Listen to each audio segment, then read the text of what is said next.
mas tiveram manchetes importantíssimas sobre a Michelle Bolsonaro que a deputada se esqueceu. Por exemplo, quando ela foi identificada como quem recebia os cheques da rachadinha do gabinete do Flávio Bolsonaro. Só ela concluiu. Eu entendo que você fique nervosa. Crimes, deputada Sâmia. Eu entendo que você fique nervosa diante do fato de que o seu presidente não vai poder... Agora, entrando no nosso tema, que passa por essa discussão do machismo também.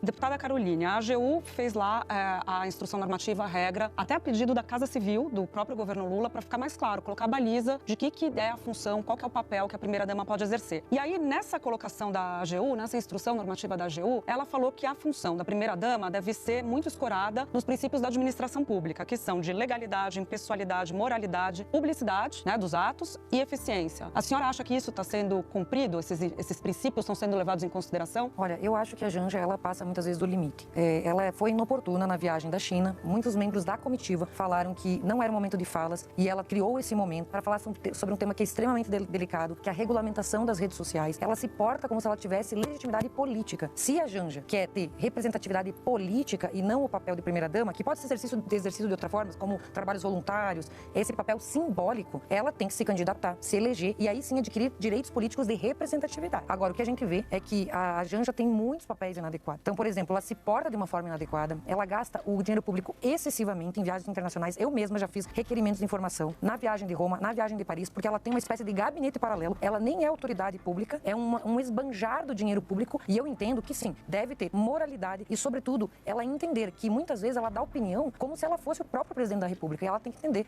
o lugar dela. Ou seja, quer fazer esse papel, se candidate, se eleja para ir ter essa legitimidade. Deputada? Eu acho que a gente está historicamente acostumado a ver as mulheres, mesmo as primeiras damas, num espaço ou de subordinação ou de um elemento quase que decorativo. Então, qual é o papel que a primeira dama costumava ter até algum tempo atrás? Trabalhos públicos, organização de festas, trabalhos de assistência. Acho que a gente está pouco acostumado a ver as mulheres, sejam elas na política ou fora delas, se colocando, opinando, contribuindo. E eu não tenho dúvida que esse é o primeiro estranhamento que se tem com a figura da Janja. Porque diferentemente do que se comportou Michelle Bolsonaro, por exemplo, ao longo do antigo governo, ou mesmo da Marcela Temer, que inclusive foi retratada certa vez como bela recatada do lar, a Janja não se coloca nessa posição. Eu acho que aqui é menos uma discussão do que ela opinou ou não, porque eu acho que podem ter diferentes interpretações, alguém pode concordar, discordar. Mas, sem dúvida, a abordagem que se faz sobre a Janja, ela é mais indisposta, é mais ríspida pelo fato dela se colocar, dela não aceitar uma condição de primeira-dama meramente decorativa. Eu acredito que essa definição feita pela AGU, ela é importante porque pode tirar também, dirimir qualquer tipo de dúvida de se ela estaria extrapolando a função dela ou não, o que compete a ela fazer ou não. Agora, cabe, dentro daquilo que foi redigido, que se tenha ali,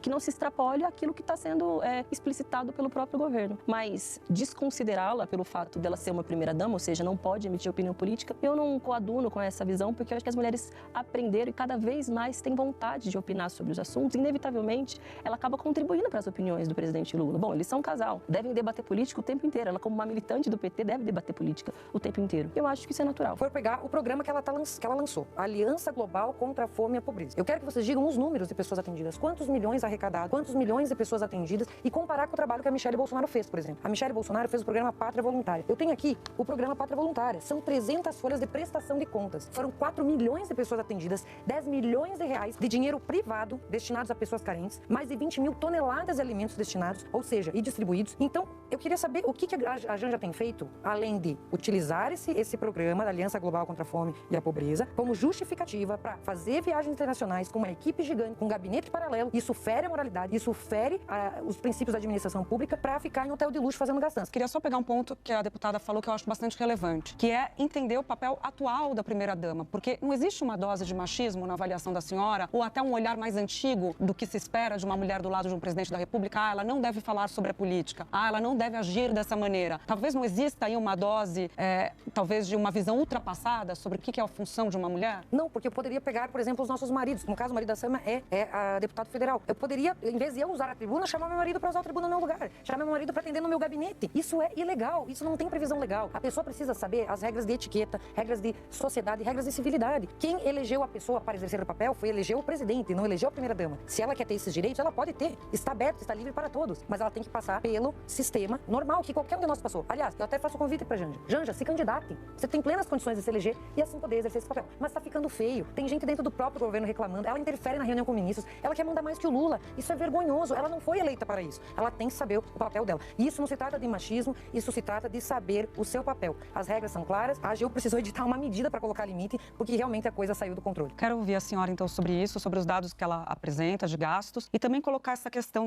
do machismo, porque muita gente interpreta que no caso em tela, no caso concreto da viagem para a China, não seria um episódio de machismo, seria um episódio de o que ela falou, se ajuda ou não o Brasil naquele momento, não é o fato dela falar. Então, essa discussão sobre se escorar num eventual machismo, mas com a realidade de não ter o cargo político para falar, como é que a senhora enxerga? Bom, primeiro que eu discordo de que a primeira-dama ou esposas de presidentes ou de políticos devam se conter um papel que é meramente decorativo. Eu não acredito que a AGU tenha feito essa normatização para reprimir a Janja. Pelo contrário, é justamente para evitar que se tenha questionamentos sobre o que se pode e o que não se pode fazer, que é o que a oposição faz de forma constante. E eu vejo uma contradição forte nesse questionamento a Janja, porque é tão evidente que hoje, por exemplo, o PL do Jair Bolsonaro busca catapultar a figura da Michelle, muito provavelmente como um novo nome presidenciável. A gente sabe que essa discussão vem sendo feita. Então, sim, acreditam no ativo político e na capacidade que uma mulher pode ter socialmente. Não seria ela, muito possivelmente, uma nova candidata se ela não tivesse tido o papel de destaque que teve junto com o Bolsonaro. Então é absolutamente contraditório, ou seja, a Janja não pode participar politicamente. Mas por que raios a Michelle Bolsonaro poderia? E eu queria lembrar a deputada que citou algumas manchetes, mas tiveram manchetes importantíssimas sobre a Michelle Bolsonaro que a deputada se esqueceu. Por exemplo, quando ela foi identificada como quem recebia os cheques da rachadinha do gabinete do Flávio Bolsonaro. Ou então, quando o Mauro Cid sacava dinheiro na boca do caixa para pagar o cartão, os gastos esbanjados da senhora Michelle Bolsonaro. Ou mesmo quando ela se silenciou, porque poderia ter feito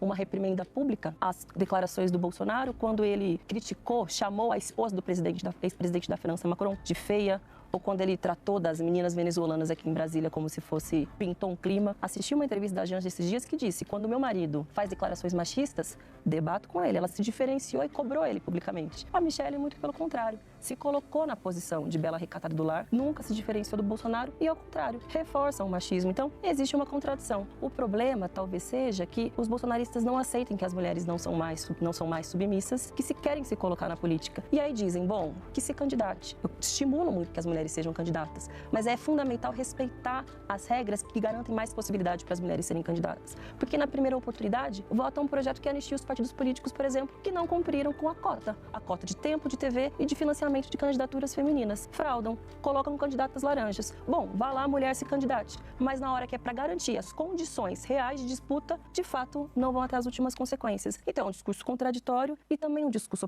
oportunista, mas as mulheres aprenderam a se colocar e, apesar disso, estão indo além, estão galgando seus espaços e cobrando, inclusive, uma fiscalização para que essas leis possam ser, de fato, garantidas para a nossa participação política. Esses dados que a deputada trouxe, a senhora quer comentar sobre a transparência, gastos, etc.? Eu vi uma daquelas checagens de fatos feita pelo jornal Estadão a respeito desses gastos que os bolsonaristas apresentam da primeira-dama Janja, de que eles calculam os gastos de toda a comitiva do Lula, de todos os eventos, inclusive de reformas estruturais do Palácio, como se fossem gastos individuais da Janja, e não como se dissessem respeito ao modelo como o governo funciona. Isso, no meu ponto de vista, também é uma lógica machista. Afinal de contas, se está gastando, se tem estrutura, se tem reforma, quem seria, se não uma primeira-dama? Ora, isso é uma política de governo. Isso é uma decisão da totalidade do governo. É também uma visão distorcida sobre qual é o papel da mulher, atribuir somente a ela. Quero rebater essas acusações da Sâmia com relação a Michelle Bolsonaro, porque são todas investigações que nenhuma teve condenação. Ou seja, são todas especulações contra a família Bolsonaro, mas nenhum não foi acusado de matar, de roubar, de corromper. Não teve nenhuma condenação transitada em julgado. Então é a forma que eles têm de tentar denegrir a imagem do presidente Bolsonaro, que inclusive está inelegível sem ter cometido crime algum. Ou seja, é a perseguição pelo fato de ser de direita. Mas as mulheres têm o reconhecimento. Ao contrário do que diz a deputada Sâmia, eu, por exemplo, sou líder da minoria. Temos a liderança do partido, a liderança da oposição e a liderança da minoria. E tanto o presidente Valdemar quanto o presidente Bolsonaro estava disputando com 6 homens dentro do partido. Fizeram questão que fosse uma mulher. É por isso que a gente não percebo esse tipo de discriminação, porque eu me dou o respeito e eu acabo recebendo esse respeito em troca. Tanto que nunca sofri qualquer tipo de violência política contra a mulher, como muitas falam, porque justamente eu me imponho o respeito e assim sou respeitada. A senhora citou a sua trajetória, né, para até contrapor a ideia de que há machismo, mas no caso de Michelle Bolsonaro, o que que a credenciaria para disputar uma eleição, além do fato de que o entorno do próprio ex-presidente diz que ela suaviza a imagem dele por ser mulher? Olha, eu acho que o que credencia Michele Bolsonaro é a postura dela como mulher. Primeiro, que ela sabia o local dela como primeira-dama, como outras primeiras-damas. E aqui, quero falar até da própria ex-mulher do presidente Lula. Ela tinha um papel, uma postura também mais reservada, mais discreta e também fazia trabalhos voluntários, como outras primeiras-damas que a gente viu ao longo da história. Então, a Michele, a partir do momento que ela assume um programa de voluntariado, o maior programa de voluntariado do Brasil, consegue ajudar 4 milhões de pessoas, consegue arrecadar mais de 10 milhões de reais de recursos privados para fazer essas políticas públicas voluntárias, no caso, ela faz uma grande mobilização e se destaca por esse trabalho. Inclusive das pessoas com doenças raras, com deficiência, e isso, ela é vista hoje como um modelo e como um exemplo nessa luta para dar visibilidade a pessoas que antes não eram respeitadas e valorizadas. Então, acho que isso a credenciou. Foi o seu gesto, foi a sua postura, enfim, tanto que as pesquisas estão aí demonstrando. E eu acredito que é um resultado que ela mesma construiu na sua trajetória e hoje é presidente do partido do PL Mulher e tem um movimento gigante de milhares de mulheres que estão se engajando voluntariamente na política. A gente hoje aqui está debatendo, sobretudo, o tema da primeira-dama, mas o mais importante é debater de que forma as mulheres podem ter mais condições de estar nos espaços de poder, de que forma os partidos políticos podem se responsabilizar mais para que as mulheres cheguem em espaços de liderança. Depois que elas cheguem nesses espaços, de que modo que elas vão poder, de fato, exercer o seu papel na totalidade, sem sofrerem com violência política de gênero, demonstrando a sua capacidade, construindo a sua carreira política, inclusive para serem candidatas à presidência, a partir da capacidade política que ela tem. A deputada mencionou que, bom, na visão dela, a Michele Bolsonaro seria uma boa candidata pelo trabalho de voluntariado. Não menosprezando o trabalho de voluntariado, que tem o seu papel,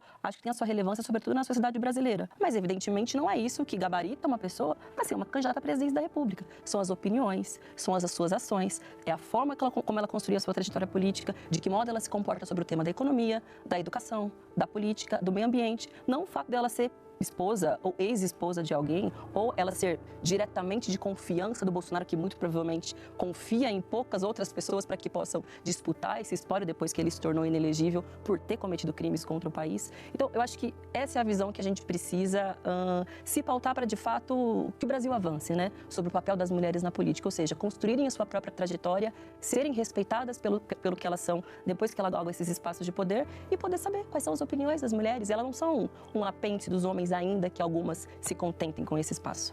Vou entregar aqui o relatório das mais de 300 páginas, onde consta todo o trabalho voluntariado para as 4 milhões de pessoas atendidas e mais aqui, só no estado de São Paulo, como Pátria Voluntária, foram 510 mil pessoas atendidas. Então, só pelo fato de 500 mil de pessoas de São Paulo terem sido beneficiadas pelo programa Pátria Voluntária da Michele Bolsonaro, acho que ela merece essa comenda e vou já entregar para a Sami esse relatório, deputada Sami. Se quiser até sugerir para a Janja dar uma olhada, eu acho que pode, é uma sugestão até para ela dar uma olhada, para que o Aliança contra a Fome e a Miséria tenha realmente resultados concretos. Porque eu vou dizer para vocês, o que eu falei aqui não é nenhuma defesa a Michele Bolsonaro, são dados de pesquisas, fatos reais que estão surgindo nas pesquisas de opinião popular. Não é uma opinião da Caroline. O fato é que institutos de pesquisa hoje, uma vez caso que o nosso candidato é o presidente Bolsonaro, mas uma vez continuada a inelegibilidade dele até o último momento, espontaneamente ela tem surgido como um nome. E aí, a deputada Sema desqualificou ela por causa da formação, porque não tem entendimento em várias áreas, porque qual é a formação dela, etc. Mas o próprio Lula é um líder carismático da esquerda que também é exaltado pela população. E a Michele tem esse carisma e ela está sendo exaltada e está despontando nas pesquisas. Então, o que eu falei aqui com relação a Michele Bolsonaro não é nem a minha opinião pessoal. Acho que ela é gabaritada assim, conheço ela, é um ser humano ímpar, espetacular, tem plenas condições de fazer uma equipe técnica como o Bolsonaro fez para botar o país nos trilhos, mas independente da minha opinião pessoal, as pesquisas estão apontando ela como favorita. Então é muito importante a gente falar que a opinião do povo está aí e foram dados esses que eu trouxe. A senhora falou que a primeira-dama não sabe o lugar dela, né? E falou também sobre questões relacionadas à etiqueta e tal. Isso não é uma visão ultrapassada? A visão mais moderna não é uma visão em que a primeira-dama escolhe se quer ficar ao lado como companheira e representar questões sociais ou manter o seu trabalho, a sua carreira, como antes do companheiro se tornar um líder de Estado? Olha, a principal queixa que a gente escuta nos bastidores é que se está numa reunião com ministros e ela não só emite opinião, ela quer fazer as vezes do presidente. E ela se torna inconveniente em vários momentos. Não só em reuniões com ministros, em reuniões de trabalho. Aliás, ela fecha a agenda do presidente, muitas vezes não deixa ele receber ninguém. Isso são conversas de bastidores que a gente escuta. E nas viagens internacionais e nos gastos luxuosos. Então, não se trata nem de regras de etiqueta, se trata de regras republicanas, democráticas. E, inclusive, mesma coisa que a gente está conversando aqui, ela interromper para dar a opinião dela, muitas vezes de uma forma inadequada, conforme o protocolo, conforme a formalidade dos lugares que você vai. Tem regras, e eu não estou falando só de regras do país, mas de regras internacionais, onde membros do próprio governo, das próprias comitivas reclamam. Então, isso não é uma queixa minha, isso aí são coisas que a gente escuta lá do palácio, lá de dentro do palácio. Então, acho que vale sim meditar sobre esse papel, ela realmente ponderar e ela se candidatar para ter realmente essa legitimidade conferida pelo povo brasileiro.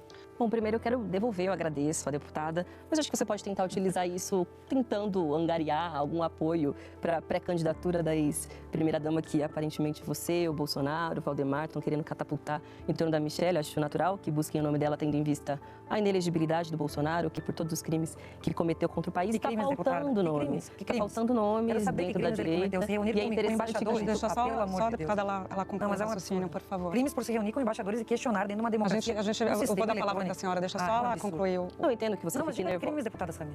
Eu entendo que você fique nervosa diante do fato de que o seu presidente não vai poder ser candidato, de que vai ser preso, de que o Brasil finalmente vai ter uma justiça feita, afinal de contas, alguém que tenta dar um golpe de Estado, que é um dos principais operadores para atentar contra as nossas liberdades democráticas, merece ter a devida responsabilização e esse dia vai chegar em breve. A senhora não precisa ficar nervosa e eu espero que a senhora utilize todos esses argumentos, a justificativa de que supostamente não houve crime, a senhora tem a oportunidade de fazer isso na Justiça, junto ao Supremo Tribunal Federal e não comigo, porque a minha senhora não vai convencer. Então utilize todo esse calhamaço para tentar convencer os seus colegas que não sei se estão muito convencidos de que deve ser a Michelle Bolsonaro não, mas isso vocês se resolvem. Existem diferentes visões de qual deve ser o papel da primeira-dama.